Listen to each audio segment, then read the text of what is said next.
Hello everyone and welcome to this second tutorial part from my 3D pipeline into Godot 3.2. So in the first section we saw how we could import and unpack all of our animations inside of one model in Blender 2.8. So in this section I'll show you how to import that model inside of Godot and how to set up a proper animation tree using all of your animations. So first of all, I'm gonna create a new project. So tutorial, and I'll call it my tutorial project. Create folder, and let's open it. So now go to create a new Flush project. What I'm gonna do is I'm gonna pick up my previously exported models from Blender and put it inside of the Godot project.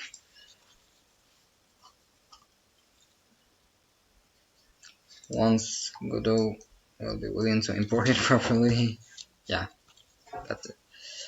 So now my model is imported inside of Godot. What I'm gonna do is first, I don't actually like the way Godot imports the GLTF file. So what I'm gonna do is I'm gonna pack the materials inside of the original file, the original model. Sorry, otherwise it's getting messy with a lot of files. So I can delete these two here. I don't need them anymore. So what I'm gonna do is I'm gonna create a new inherited scene from this model. Here we have everything, as you can see. As the inside of the animation player, you can find all of your animations. As you can see in the idle loop, the loop button is already checked, so we can play right away. The run loop also, run jump, sorry, run loop then. Yeah, run loop and walk loop. Also have a idle jump animation and a run jump animation, as you can see. So now what I'm gonna do is that I'm gonna add a new animation tree. Yeah, right here. Assign the animation player to it. Create a new animation node BlendTree and make it active, of course. So now there are many ways you can do this actually. One can either go with some Blend 3D and some Blend 3 animation node. What I'm gonna do for this tutorial is to use BlendSpace 2D as I found it more powerful actually. I'll call it locomotion and go inside of the editor. I'll scale this up a bit more and this too. So what I'm gonna do is that I'm gonna add new animations. The idle loop, I'll put it at 0.00. Yeah, great. I'll add also a walk loop. I'll put it at 0.01 and a run loop that I'm gonna put at 0 1 sorry 0. Yeah, so what it does actually, if I just link this with the output, what it does is that it's gonna select the animation that is currently running and blend it with the nearest one to the cursor. For example, at 0, 0, the nearest one is the idle, so it's idle. At this point, the closest one is walking, so it's walking.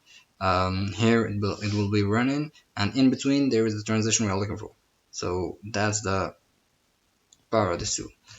You can use as many animations that you want, so yeah, it's pretty good. I'll set back this value to 0, 0, sorry, so I'm sure to be on point. Next thing I need to do is to add my jump animations. So I'll call it idle jump, and this one I'll call it back to run jump. select the idle jump and the run jump. Next thing I'm gonna do is to actually what I wanna do when I be before jumping is that I wanna be running, for example, then jump once and then come back to the previous animation. For example, keep running after. So to do that, the best way I think is to use a one-shot animation and a one shot node. Sorry, it's actually the purpose of its existence, I guess. So to give you a proper example, what it can do is something like this. For example, we have our animation running here. If I put my run jump inside of the shot slot, and once I click on activate, it will jump and go back to running. It will jump and go back to running. So that's the idea. To select which jump animation I'm gonna play, I'm gonna use you could use a blend 2, a transition animation, or whatever you want. So I'm gonna use a transition because it's pretty simple for a pretty simple case actually. So let's call this idle, and second state is run. No need to fade time because once we switch the jump animation, we don't want to fade between them. And I call this jump type. There's a little bug on the transition node actually. When you add more slots, it won't take it right away. So you may best way I found was to add slots, set them properly, and then rename the node. Fixed it. Meanwhile, we are making our own solutions. So, for example, if I'm on select the run animation, I activate the shot and keep running. Yeah, great. So that's it. I'll call this one jump because I make it active once I want player to jump. And yeah, that's it. I'll bring this back to 0. And here's our animation tree ready and set up to be controlled from code. So that's all for this video. Thank you for watching, and see you on the next section to see how we can control all of these animations and transitions from code. Bye.